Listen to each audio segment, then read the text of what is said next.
स्वतंत्र दर्शन अपेक्षा और केते दिन आंदोलन हेउछि सत्याग्रह पदयात्रा भी हेउछि हेले मिलुनी न्याय आसी पारुनी विधिवत घोषणा आमे कहूछु पुरीवासी हक कथा श्रीमंदिर में महाप्रभु दर्शन कथा महाप्रभु श्री जगन्नाथ दर्शन पाई पुरी सहरवासी निमंते स्वतंत्र प्रवेश और दर्शन व्यवस्था आज जाए हो पारानी प्रतिदिन बेश दर्शन महाप्रसाद आनिबा निर्माल्य नेबा पुरीवासी गोटे नीतिदिनिया कम किंतु एबे सेमानंकु छड़ा जाउनी अभियोग हेउछि श्रीमंदिर द्वार केवल वीआईपी और वीवीआईपी खोला बाहर आसुथुवा लोके सीधा भितर को जाउछंती किंतु पुरी रे जन्म होइथुवा लोके लाइन ने ठिया होई फेरुछंती कोरोना परे आधार कार्ड देखाई स्वतंत्र प्रवेश व्यवस्था थिला सेतबेले सुविधारे दर्शन करुथिले श्रीक्षेत्रवासी किंतु परे सेई व्यवस्था बंद होइगला सेबेठु आरंभ होइछि असंतोष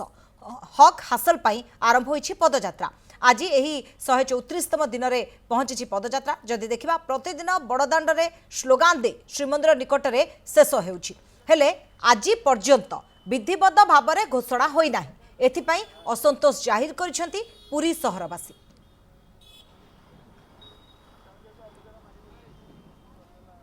तेज अधिक आलोचना करबा पुरी आम सहित शिवप्रसाद आम प्रतिनिधि जोड़ी होती बर्तमान समय शिवप्रसाद जो देखा पुरीवासी ही जगा दर्शन रु अधिकांश समय वंचित रोचंती नाही नथिबा हैरान होउछंती सेठी जन्म होइछंती किंतु जगा दर्शन तांको पई जंत्रणा पालटिछि वर्तमान समय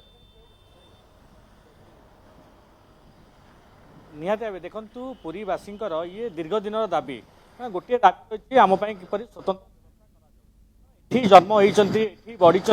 तथापि आम महाप्रभु दर्शन वंचित होती से दाबी करुँच कारण ये दाबी नहीं पुरीवासी 134 दिन में ये पदयात्रा कर अभिनव ढंग से आप देखिपे कारण ये दाबी कारण विभिन्न समय विभिन्न उपाय पूर्वर सरकार को से अवगत कर ना सरकार शुणुंट ना श्रीमंदिर प्रशासन शुणुंट आप देखिपे कारण प्रतिदिन संध्या समय गोटे अभिनव उपाय पदयात्रा करुँच 134 दिन में पहुँचला तथापि सरकार कर्णपात करना प्रथम आलोचना करवा स्वाधीन पण्डा जी निर्देश क्रमे ये पदयात्रा अनुष्ठित होता 134 दिन पर्यंत अनुष्ठित हो गतकाली आम देखुलू आप आधार कार्ड देखिए श्रीमंदिर भीतर को प्रवेश करुले कारण ये प्रवेश केवल आप जेहेतु स्वतंत्र भाव जेहेतु करुँच पुरीवासी किपरि जी ताप कौन व्यवस्था करें निश्चिंत ए दीर्घ 2 वर्ष है आंदोलन बहुत अनुष्ठान बुद्धिजीवी व्यक्तिविशेष गणमाध्यम और वकिल बंधु समस्ते चलते किंतु राज्य सरकार जिला प्रशासन पुरी सहरवासी कौन वैमातृक मनोभाव ता आज पर्यटन जना पड़ा ना अतीत में पुरीवासी मैंने श्रृंखलित रूप आधार कार्ड देखी जेकोसी द्वारपटे श्रीमंदिर भर जापे और घंटी द्वारपटे महाप्रभु दर्शन करें किंतु बर्तमान वीआईपी दर्शन वीवीआईपी दर्शन प्रोटोकॉल दर्शन में श्रीमंदिर प्रशासन राज्य सरकार सीमित रही एवं आम देखुँ बाहर लोक जो मैंने बाहर आसुँच से खनि माफिया हूँ क्रिमिनाल हूँ जहाँ पाखे मोटा टंका दे से प्रशासन को 2000-4000 मुंड पिछा देले तो से वीआईपी दर्शन ना श्रीमंदिर प्रवेश कर समय पुरी सहर वयस्क माटीए बुद्धिजीवी आप देखते 12 मास 13 पर्व कहार कार्तिक मासरे महाप्रसाद दरकार कहार मगुसर मास गुरुवार महाप्रसाद दरकार पुरी सहर लोकंर जार जानी यात्रा भल मंद कम महाप्रसाद आवश्यकता अच्छी कहार शीतला पाखे पूजा अच्छी कहार मंगला पाखे पूजा अच्छी किए खजापाई जीव कि महाप्रसाद जीव तापाई यात्री भाया घंटा घंटा धाड़ी ठिया पड़ू जहाँ संभव नुहे कि अन्य पक्षर बड़ प्रश्न कारण वीआईपी वीवीआईपी स्वतंत्र व्यवस्था कारण पुरीवासी को बर्तमान दर्शन मिलूना कारण 5-6 घंटा पुरीवासी जेहेतु प्रतिदिन महाप्रभु दर्शन करने को जाती महाप्रसाद आने जाते वंचित होती देखो महाप्रभु जगन्नाथ समस्त आसी दर्शन करेंगे बाहर जो मैंने आसुँच आप जाना दरकार से मासक थरे कि वर्ष को थे आसुँच तो पुरीवासी जो पुरी जो बासिंदा अच्छे से प्रायतः प्रत्येक दिन दर्शन करती प्रायतः एमती लोक अच्छा जो मैंने कि दर्शन न कले अन्न से ग्रहण करेंगे ना से लोक जो मैंने बहुत हैरान होती व्यवस्था पुरीवासी आज पर्यंत शांतिपूर्ण भाव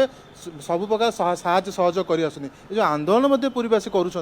जो 134 दिन उपर है शांतिपूर्ण भाव सहयोग भाव हो तथापि प्रशासन कहीं भावुना पुरीवासी कथा से आश्चर्य लगुच जो भाई भाई कहले अबहाठू आरंभ कर प्रत्येक जिनस कारण ये शांतिपूर्ण भाव जेहेतु आंदोलन आम आलोचना कर हरिशंकर मिश्र अच्छा किंतु महाप्रभु समस्त केवल पुरीवासी कौन जी अन्य लोक कहीं स्वतंत्र भाव न जी जय श्री जगन्नाथ आज्ञा समस्ते जो आसे जगन्नाथ को दर्शन करने से हाथ में दिन दी दिन समय नहीं आसबे किंतु पुरीवासी जगन्नाथ होती घर ठाकुर आम केवल जगन्नाथ मंदिर को दर्शन करने को जाऊना आम जाऊ केतले आम निर्बंध हम जाऊ लक्ष्मी सिंदूर आने विमला सिंदूर आने केतले सत्यनारायण पूजा केतले आम लड्डू महाप्रसाद आने तेणु पुरी सहर सांगे श्रीमंदिर संपर्क ओतप्रोत जड़ित ये दर्शनटा बड़ कथा नहीं वर्ष कथा प्रवेश आमर जो दीर्घ 133 दिन पर काली जो परिवर्तन करा जायछि आम आंदोलन को काली प्रशासन जो आमको छाड़ी देछि काली प्रशासन निजको अपनिंदारू रक्षा करिछि आमे बर्तमान आपण माध्यम मान्यवर मंत्री कहूँ यही असंतोष कुहुलिकी विस्फोरण हवा पूर्वर से तुरंत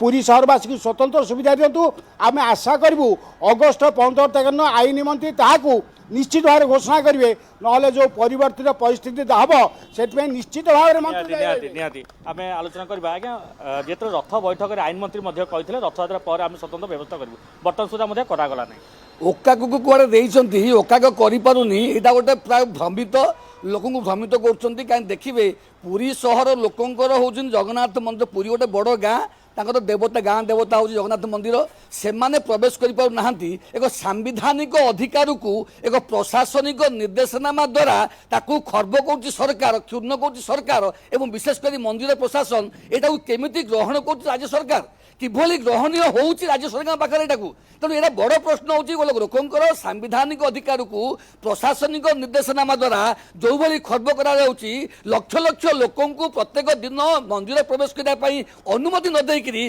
तांको बारण करा जाउछि तांको विरोध करा जाउछि जो माने बाध्य होउछि पश्चिम द्वार दे जिबा पाई एवं पश्चिम द्वार देखिबे गत सरकार समय रे पश्चिम द्वार पुरी लोक पे खोला थिला एबे काहे की बंद करछंती बंद किंतु हेनी जोड़े मार्ग देकरी पैसा दिया दर्शन कर पुलिस जो पुरी सहर लोक पश्चिम द्वार जावाई जो थिला व्यवस्था से व्यवस्था को सरकार एवं प्रशासन जिला प्रशासन मंदिर प्रशासन जानी शुणी अटकई तो लोके मोर अनुरोध हम मोर परामर्श हम पुरी सहर लोके निष्ठावे पश्चिम द्वार देखी से बार देखी निज सांविधानिक अधिकार को जाहिर करो सांविधानिक अधिकार जाहिर करते आम किसी किसी माँ प्रतिक्रिया ना केमी देखुं कारण आपड़ केते दिन है महाप्रभु दर्शन वंचित होती देखुं प्रतिदिन आम देखुँ प्रबल गहली रोचे 5 ରୁ 6 घंटा अपेक्षा करा दीर्घ समय है आम दर्शन शांति करूँ जिते बड़े जदि जावाक चाहूँ से लंबा लाइन टा देखिकी आ माने मन जावाक हो ना केते थर एमती भी है आज्ञा कि आम मंदिर जाइछु फेरिकी पलि आसु 4 द्वार ए द्वार से द्वार से द्वार आखिर आम लुह भी गड़ी बहुत थर एमती किंतु आम जापारी ना दीर्घ 135 दिन आज हम आम आमर चलवा है पदयात्रा शांतिपूर्ण पदयात्रा चली एतिक दिन पर काली 134 दिन रे प्रशासन कौन मुंड को जुटी से आम जानू आधार कार्ड देखिकी आम जी जन जाइलु सहकर्मी आमको छाड़ी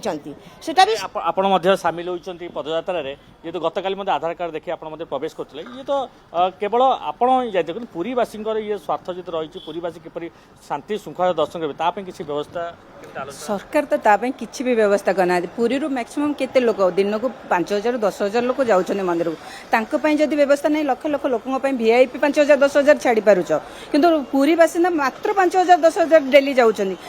से दर्शन ना काली आम जावाक चेष्टा करूँ सांगे सांगे छाड़ीदे जोटा काली है सरकारी माध्यम सबुदिन हो पार कि से कथा हमको शुणुले सरकारी स्तर में श्रीमंदिर प्रशासन स्तर जो कथा आप शिव आलोचना करते क्षोभ प्रकाश करते पुरीवासी कारण से नीतिदिन ये समस्या को सामना करुँच बहुत बहुत धन्यवाद तमाम सूचना पाई। I am a student of Adarsh International School and I will become an engineer from Adarsh College of Engineering. My goal is justice and I will achieve it in Adarsh College of Law. I want to serve people with care and will do it through Adarsh BSc Nursing College. I dream to be a businessman and I will learn it from Adarsh Institute of Technology and Management. Seats filling vast. Adarsh Group of Institution, Anugul.